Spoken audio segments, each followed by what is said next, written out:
So today I will show you how I take a booking confirmation or someone put down a deposit, any type of confirmation, how I will simplify it and brand it to my business before I send it to the customer.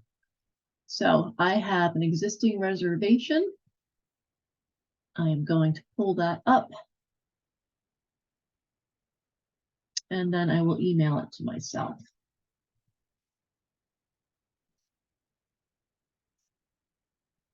Okay, so you just have to put in the reservation number, which I already looked up, and then retrieve reservation.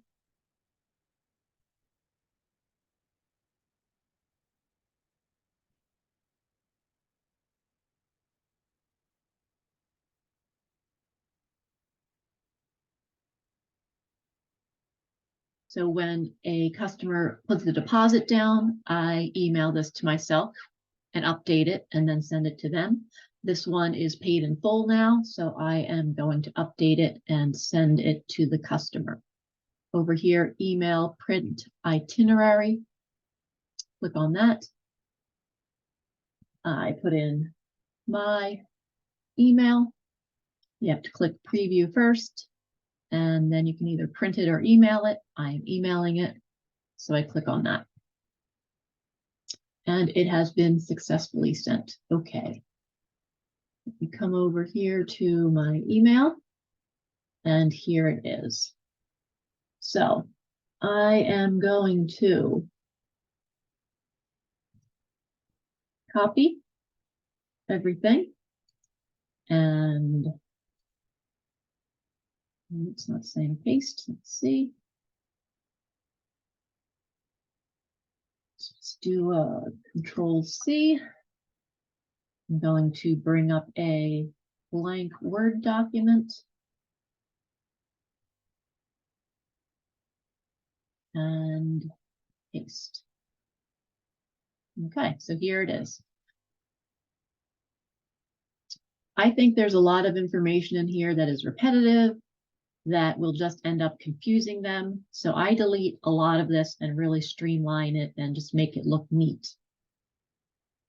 There's also other things in here that brand it for Archer and for Funjet, so I take all that out. So I am going to take out, they don't need to know that. I'm going to keep the Archer information, but I am going to put it down at the bottom.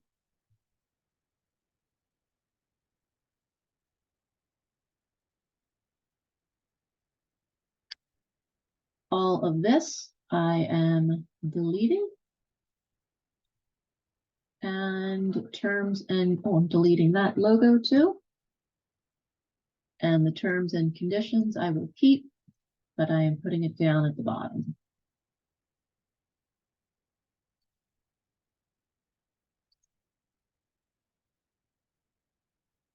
All right. I am going to insert my logo.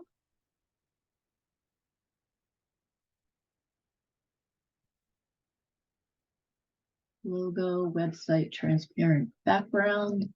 That was the one I want. We need to do the size and position. I think I normally choose where this to go in front of text. I don't know that it really matters which one you choose, but I think that's the one I typically choose. And then here, I am going to backspace and bring it up as high as I can on the page. Now, it's not letting me go up any higher. It looks like, no, I don't want to delete that. Delete, okay, there we go. Sometimes you just have to play around with it to get it to do what you want it to do. I am going to, there's two places where they have payment information. They have one up here and they have one down here. You do not need both. You can pick whichever one you want. I'm just going to leave the one that's down at the bottom because I like to see pricing, or I like for clients to see pricing last. So these are all like tables. So if you click on the upper left-hand corner, this plus sign, it will highlight the entire table. and then right click and delete table.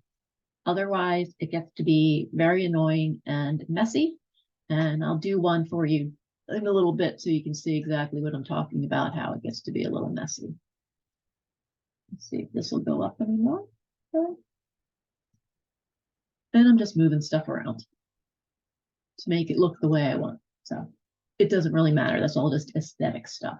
So I'm keeping the reservation number and the passengers. I think that's important information for them to have. First thing shows all of their flight information. Flights and hotel says included. You can leave that. I like to take it out. Again, I don't feel it's necessary. So I can click on this little plus sign again and hit delete table, but I'll show you in case you forget what happens if you just start deleting things within here. Don't think this box will go away at all. Say it just starts doing weird things. You never can really get rid of it until you click on the plus, right click, delete table. Now, the next thing after the flights is the hotel. You can leave it like that, but it breaks it onto two different pages. So I'm just going to make it look a little neater by putting all of the hotel info on one page.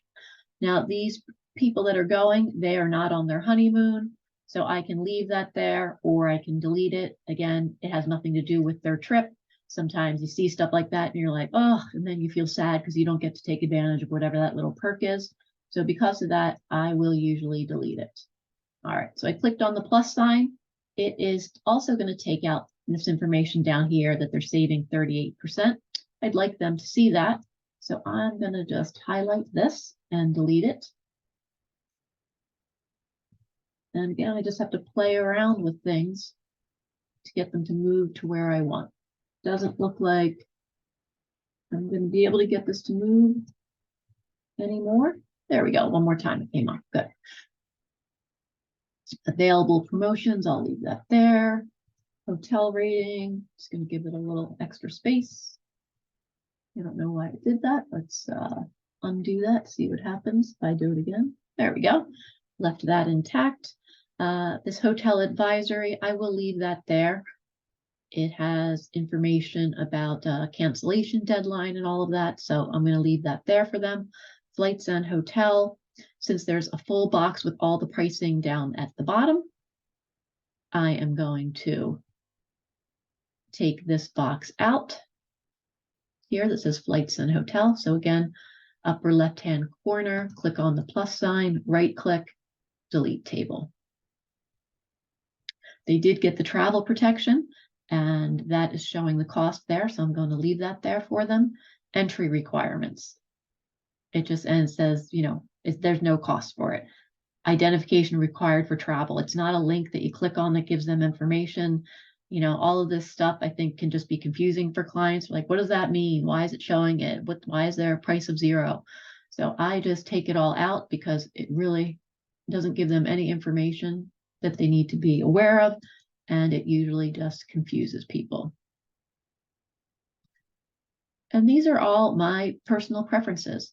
When you are doing it with your clients, if you feel differently, then you can do it differently. This is not a requirement. I am just showing you how I like to do it. All right. And then the last thing is the summary. It shows the flights and the hotel, that cost. It just divides it by 2 to show the price per person. It shows the $199.98 for the travel protection and their total cost. Now down here, options, $199.98 is referring back to this travel protection. If you added in any excursions or any transfers, that would be showing up here as a line item, and then it shows down here as options. So that's something I find people get confused about. They don't necessarily see the correlation, or maybe they do, but they still want to ask you about it just to make sure they're understanding. So for that, I would either delete that completely, or since I had deleted the information above where it had said balance due was 0, a lot of times I just like to change this to balance due 0 so they can see they're fully paid. Please review the terms and conditions. I leave that there. Thank you again. I'm going to take out my ID number because that doesn't mean anything to them. Put in my name, my company, and then down here, I'm going to put an affiliate of Archer Travel Group. So this looks weird. I want to try to get rid of some of these spaces, these extra spaces here. Come up to the top for the spacing. It's already at single spaced. Let's remove space before paragraph. That didn't do anything. How about remove space after? Oh, there we go. That worked. And that's it. I think that is all I want to do. Let me see if I can minimize this a little. All right, so here is their first page. It has their reservation number, their names, my logo, all of their flight information. And then the next page has their hotel info, the hotel advisory. This is their travel protection. Has both of their names there and the cost. And then the summary of their costs, terms and conditions, and then I just sign it. And that's it. So I think it just seems a little more simplified. It's cleaner, easier for them to read. It just gets right down to the things that they need to know about.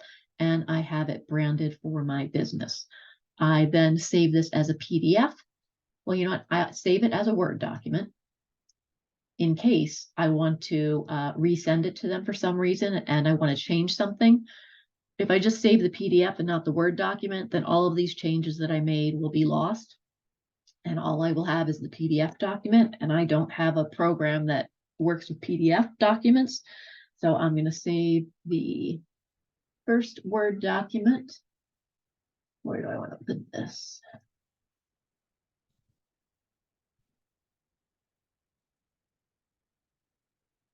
All right.